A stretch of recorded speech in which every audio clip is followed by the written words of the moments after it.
Oh my goodness, I've become so busy, and it really kicked in with the George Floyd situation, Yeah, especially around African American folks. of course. Folks have just completely been unraveling. Let go of the past, Yeah. okay, and create the future. When the people you love, you're not trying to move yourself away from them. You're trying to stay connected with them. This is where the courage comes in, because you're going to have to confront them in a loving way, if I can say it that way.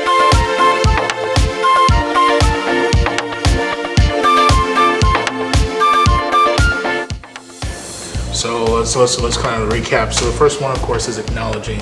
Acknowledgement is super important. The second is going to be like meditating, slowing things down, and then the third is going to be like try to heal from or even let go of what's happening in the past. Yeah, let go of the past and create tomorrow. Create tomorrow. Okay? Yeah, and just pay attention to the words that you're using to say who I am, because every time you say who I am, you're stamping the future. Yeah. So if I'm depressed, guess what? I'm stamping that I'm going to be depressed. So if someone were to and this has been something I've also kind of struggled with, is I find myself going back to old tendencies, especially the more stressed I am. It's very easy to be like, oh man, I'm just being stupid, or oh man, I can't believe we did that again. So I'm just trying to understand your method. Would it be smart for me to be oh no, that's not true.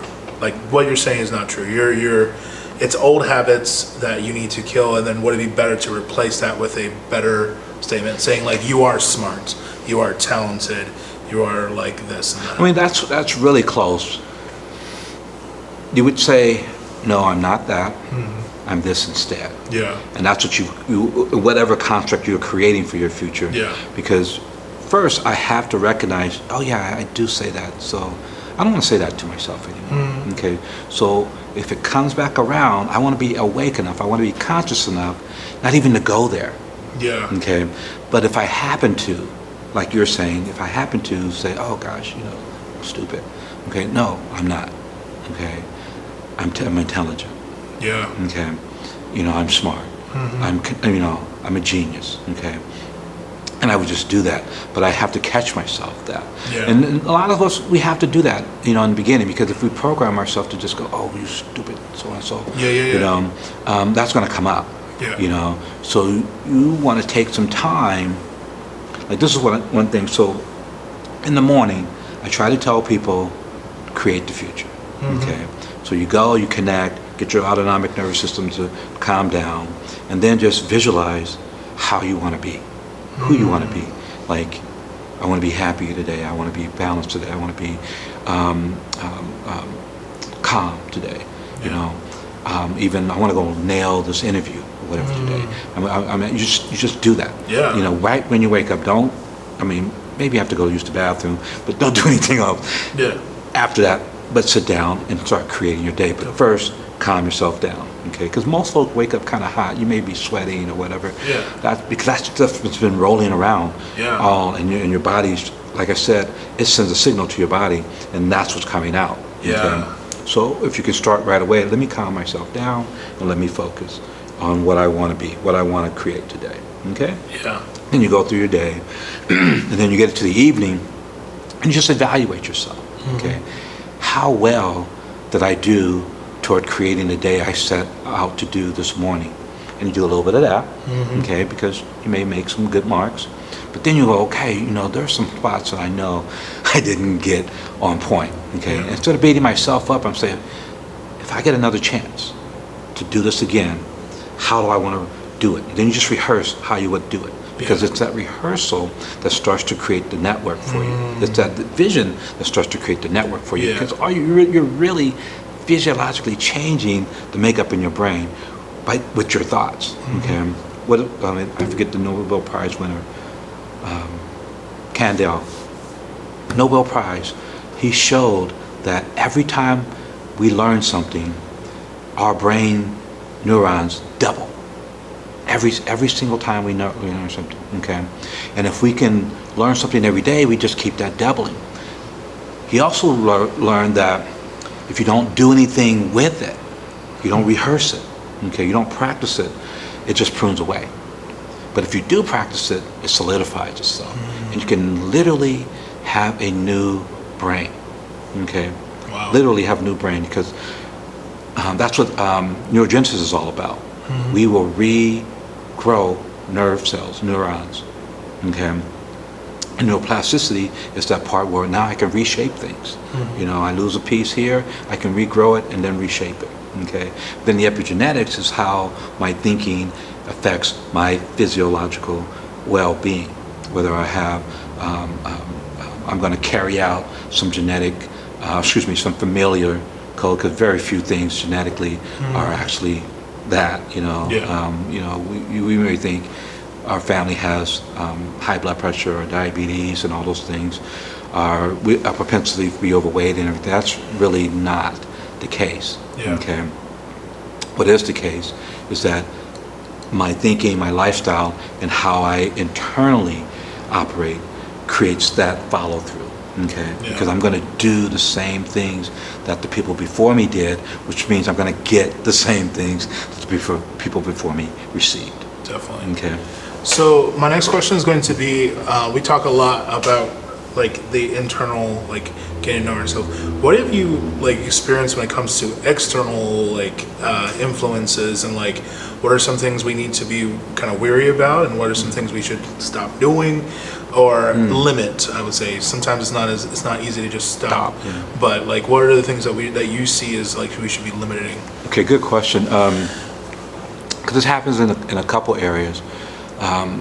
First, we have to reverse the thinking that we've got in school. I call it the Newtonian physics, you know, cause and effect. That everything outside of me affects me, okay, and it causes me to have some kind of way of being, okay. Two, what we call the quantum way, where what's going on inside of me affects what's going on outside of me. And if you do this work, you'll be able to prove that to yourself. Okay, just like you can prove to yourself something happened that hurt.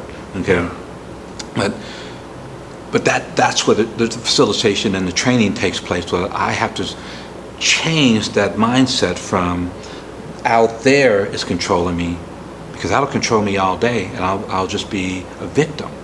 Okay, to within here affects what's going on with me. Now I become a manifester or a co-creator of my life. And so I have to change the identity who I am. I'm not a victim. I'm a manifester. I'm a co-creator. Okay. And I have to practice that, because if I allow the outside environment to control me, I'm subjected to that environment. I do this with kids all the time when they, especially the middle schoolers, because peer group stuff is everything for them. And I try to tell them to have courage to be yourself. Okay, no matter what else is going on around you, because that's what needs to happen in your life. That's what you need to stop following that group. You need to stop letting your feeling about yourself be based on how others think of you. Okay, and create your own image of who you are and how you are. I mean, that's big, you know, self-image versus reputation. Okay, so stop living by reputation and start creating your own image of yourself. I feel like sometimes people like get like the things they listen to, and like everybody's reputation kind of starts manifesting those negative traits. Even if it's not true. You're like, well, everyone says I'm fat and I'm dumb and all these things, and then like you get stressed out, and you're just like, oh well, like, you know, it doesn't matter if I go to the gym now, because everybody thinks I'm already fat. Everybody thinks all these things. That is so what happens, man. And you know, so you're subjected to something outside of you. So the real work here to start is I got to figure out, how to connect to my heart and my own mind. It'll do the work for us. I'm telling you, because one, you'll just feel good. I mean, when you feel good, when you really feel good, you have this mind clarity and this heart peace. You know, So go there more.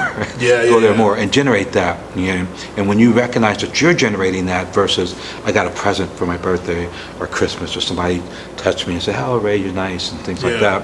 When you recognize it came from inside of you, you'll do that more. Okay. Otherwise, what we're doing, if we're seeking this stuff, being dependent on it. Yeah, whether I'm smoking or drinking or sexing or whatever, I'm looking outside of me to get that feeling inside of me. That dopamine spike. Yeah, and all I need to do is stop myself for a minute, and it'll show up for me. I don't even have to really try to do it. I just need to let myself calm down, and it just shows up. Just like my heartbeat is beating every single day, just like I breathe every single day, it just happens. I don't even have to try to do it. I need to just stop. So and this is going to be a little more difficult question, but what would you suggest to people when you find that like maybe these negative thoughts come from people you love, like your parents or your partner and some of that? What would be some suggestions you would give those people? Ooh, that's a big one, because when the people that you love, you're not trying to move yourself away from them. You're trying to stay connected with them. This is where the courage comes in, because you're going to have to confront them in a loving way, if I can say it that way, by setting a boundary with them. It's like family it can be the worst. You get your nickname, when you're young, and now you're 50, and they're still calling you by the nickname. And you're like, well, can I get the name? Can I just be called Jacob, please? Just be called Jacob. Just for a minute, And they're like, no, forever you're too so to me, and like, whoa, that's so disrespectful, but I love you, kind of thing. That's where you go, well, no, please, okay, I'm asking you. I want to have a better relationship with you. That name just doesn't resonate with me anymore. It may with you, but I want to change this so we can have a better relationship. Yeah, so boundaries is the key. Huge. I think healthy boundaries. Healthy boundaries, and I think that's one thing that I feel that some people it goes to like two extremes. It's either someone doesn't have any boundaries and then they feel like they're getting stepped on, or someone uses boundaries as a weapon. And they're just like, oh well, no, that's my boundary. You can't. I'm just like, okay. So I think this is super important for everyone who's watching this. Is like, how have you seen people use boundaries as a weapon so people can identify that is it really being used as a weapon, or is it actually a boundary? Oh, good. Oh man, when a boundary is being set, okay, the operative word should be healthy. Okay, what's the benefit of this? Does it allow for us to have a mutual understanding, or does it create a power and control dynamic? Because I can use a boundary, and you just go, oh my goodness, I'm just devastated, Ray, because I did that, and you put me in I put you in your place and all that stuff. That's unhealthy. If I can use a boundary in a way and say, hey, this is my experience, and I don't want to do that anymore. I want to do this instead. Could we do this? That makes it more of a healthier boundary, because you're not like hammering somebody with get out and we'll go to say talk to the hand kind of thing. Shutting them down versus, let me share with you a little bit of insight about me and where I'm going and how that would improve the relationship that you and I could have. Okay. So it's looking at it from that way. Some people will I'm just not going to speak with them anymore. I mean, they're toxic and all that other stuff. I'm not going to be around you anymore. And they cut you off. Okay, that cutoff, that emotional cutoff is unhealthy. Especially me being a person of color, that's one of those the cultural things that folks do. I'm not dealing with you anymore. Versus let me tell you what happened and give you an opportunity to correct what happened. So that we can actually move forward. Versus, oh, your stuff is trash and you're out of here. That's an unhealthy boundary. A healthy boundary was like, I didn't like that, man. Could you do this? Come in, I'm paying money, whatever. It would be better to have a different experience than what I'm having. Okay? For sure. And give me a minute to self-correct. And if I don't, oh man, I guess you don't respect the relationship. Maybe I do need to move on. Okay. No, I think that's totally perfect. So now I want to talk a little bit about the two extremes of ages, because I think we're kind of talking about like the person who's around their 20s, 30s, but like in a lot of these videos, it's all about the family, and like they're going to be the people that are older, that are they're past their 50s. They're like, I'm set this way. You can't teach an old dog new tricks. When we're talking about these, like, having to deal with anxiety and depression as an older person, and then we're also talking about like the other way where it's like kids, because I teach middle schoolers. Well, before COVID, I taught middle schoolers and some elementary schoolers, and they felt that because of their anxiety and depression, it's crippling them, that like they have this ability to just like shut off. And I understand that. And like, so what would be like the tips that you would give to an older person who's like, I'm set in my ways, I don't want to like learn new things, and then what would be the something? We'll start with that, and then we'll come back to the kids. Okay. So like, what is something you would tell someone who's like set in their ways? Someone who's set in their ways, I would ask them a couple things. First is, are they happy with the results that they're getting in their lives? I mean, that would be the first thing, because if they're cool with it, roll with it. But if they're not, the next piece is, there's another way. Would you be interested? And there's another way to do your life, so that you can get different results. Yeah. Ones that you actually would want to have. Okay, because it's kind of an informed consent kind of thing. Before I'm going to do anything with you, I want to know that you want to do it, because I'm not going to do it. Okay? For sure. So, with an older person, it was interesting. I kind of chuckled a little bit. The old dog can't learn new tricks, kind of thing. This work that I've been doing for like 30-something years now, almost 40, can't tell me that anymore. Yeah. I got 80-year-olds, I got 90-year-olds who are breaking patterns.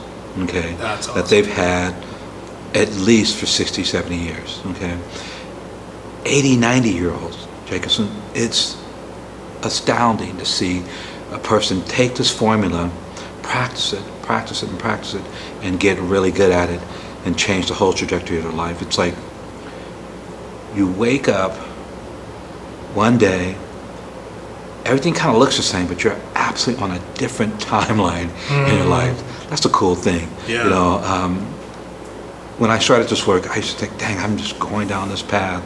I see where I want to go, but everything just keeps lining up to this thing. I'm like, until I started doing this work, okay, I had that feeling.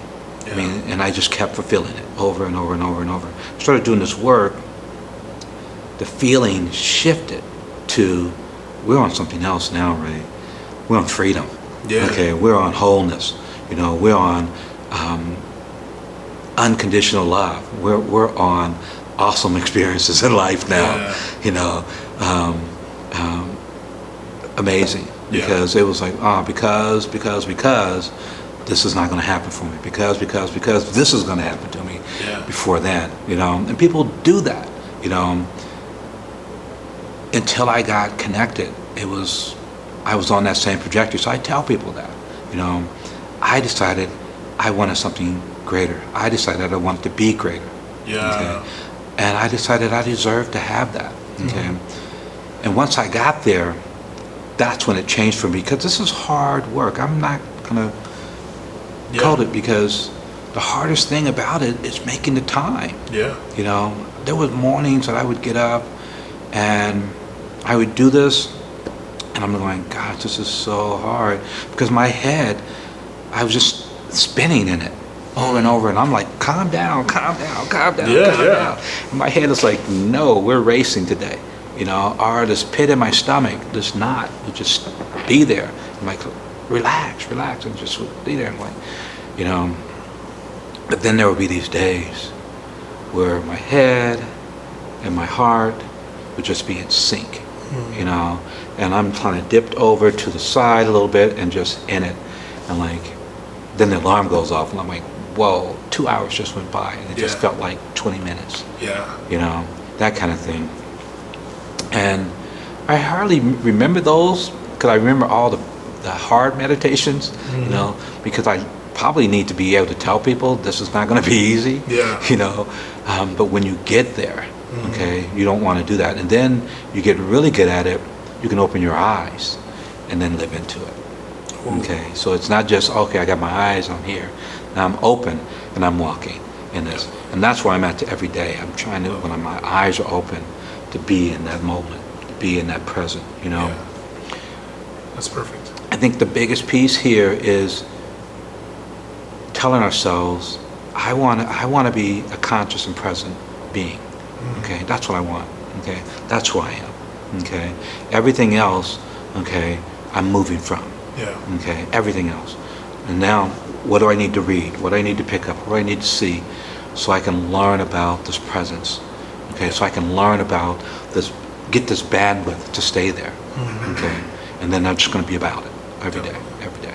So I guess the last question, which I think all the parents are super excited about, is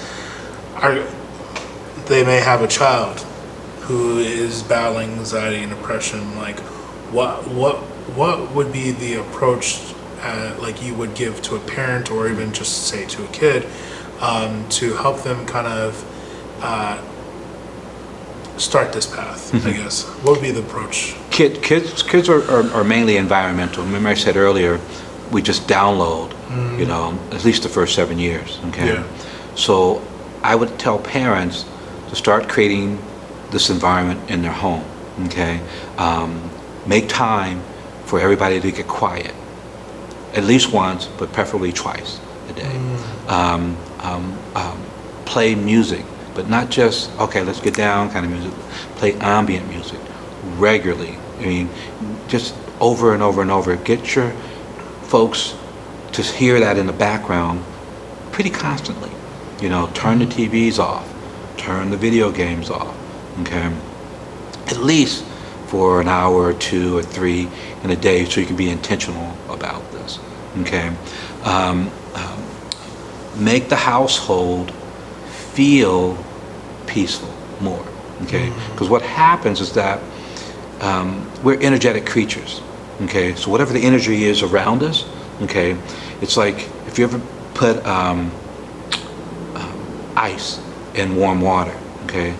The ice starts to melt, but the condensation of the glass starts to happen. We're like that, you know? So if I got something in there, it's gonna rub off on you. You're gonna pick it up, you know? And initially, it may make you feel like, oh, that's uncomfortable, you know, because you're not used to it, okay? And you're used to being something else inside, okay?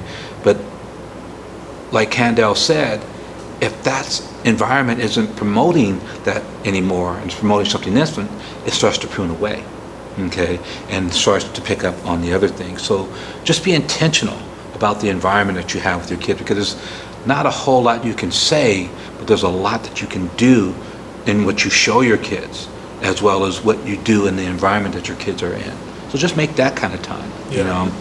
When we are sitting down, like I have a granddaughter, and I tell the story all the time because it's so important, that we're playing robots or whatever we're doing, I just tell her to stop for a minute and listen, okay? And whether we're inside or outside, we're just listening to ourselves, okay? And you know, she'll talk, and I say, no, just listen, and she'll tell me I don't hear anything, and I'll say, just listen, and she'll be quiet for a minute because she likes to entertain me, you know, and I'll say, you hear that? She initially goes, no, Papa, I don't hear it, you know. But after a while, she'll go, yeah, I hear it. And I said, that's the wind. That's who you are, okay, if we're outside. Or that's your heartbeat. You know, that's your life. You know, that's who you are, you know. And then we go back to our business, you know. She's not going to really know what she's doing until we get like 12 or so, okay. But I'm setting the marker for her to be able to self-regulate, to be able to pay attention, to be able to shift and make the change that she needs to make internally, versus look for me to make her feel better, or her mom, or her dad, or something like that, you know. And that's what we do, okay. When you operating more consciously and more intentionally, you just do that. But I would tell parents, your kids are going to see it before they hear it from you. Yeah. So just start doing it for yourself. And I do this with parents who say their kid won't come in. I say, well, you come in. And then you tell your kid to come and support you in doing it. And invariably, it happens like that. The kid says, can I see him too? Yeah, right. You know, so because that's how we should do it. People pick up what we see more than what they hear. Yeah. Okay, because it's a feeling to what you see. Like, I like that or I don't like that. You know. Remember, I said thought and emotion. Love it. All right, so we're gonna wrap up. Thank you, Ray. Oh, my I really pleasure. appreciate you being here, guys. If you guys want to, learn more about us, we're gonna put it in the description down below. But Ray, can you tell everybody how they can get a hold of you, whether through a website or if you have a book or anything like that you'd like to share with everybody? Yeah, the website is www.ankhudjasnb.com. That stands for Ankh Uja Seneb. Okay, and Ankh Uja Seneb is of the ancient Medu language, or ancient Egyptian, if you will, for life, prosperity, and health. Okay, so they can go to the site, pick out what you want to do. We have classes, and just come out and join a community of folks who are trying to do this work together. Definitely. And do they have an Instagram or Facebook group that they can join? Yes, it's Uncle Jaseneb at Facebook. At Facebook, And we're in LinkedIn and Twitter as well. Just type in ANKH and we'll come up. Perfect. All right, guys. Thank you guys so much. Ray, appreciate you being here. My pleasure. Absolutely. And if you guys like these videos, make sure you like, share, and subscribe. And we look forward to seeing you on our next mental health video. Have a good day, y'all. It's powerful. Thank you, man. Thank you. Shoot my cold hands again. This was great connecting with you, man.